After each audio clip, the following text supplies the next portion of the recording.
Ces dernières semaines, quelque chose inquiète sérieusement les supporters du FC Barcelone. Pas seulement les résultats, mais surtout les décisions arbitrales. Et une question commence à se poser dans tout le monde du football. Que se passe-t-il réellement avec l'arbitrage en Espagne? Tout commence avec le match face à Atlético Madrid en Coupe du Roi. Ce soir-là, plusieurs actions litigieuses provoquent la colère des joueurs et des supporters. Des contacts jugés dangereux, non sanctionnés. Des fautes évidentes, ignorées. Et surtout, des décisions cruciales prises sans même consulter la VAR. À ce niveau, dans une compétition aussi importante, beaucoup d'observateurs ont du mal à comprendre. Mais la polémique ne s'arrête pas là. Lors du match récent contre Girona FC, le scénario se répète.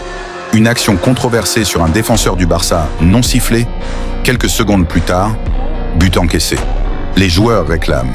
Le stade retient son souffle. Mais encore une fois, pas de VAR. Et pire encore, des décisions lourdes arrivent dans les dernières minutes. Des buts validés qui font débat et des cartons distribués dans des moments décisifs. Pour beaucoup, ces choix ont directement influencé le résultat. Aujourd'hui, ce n'est plus un simple match. C'est une série de décisions controversées qui touchent le Barça en La Liga. Certains supporters se posent une question sensible. Est-ce simplement des erreurs humaines ou le Barça paye-t-il son statut de leader? Le débat est ouvert. Mais attention, il ne faut pas tout expliquer uniquement par l'arbitrage. Car il y a aussi une réalité sportive.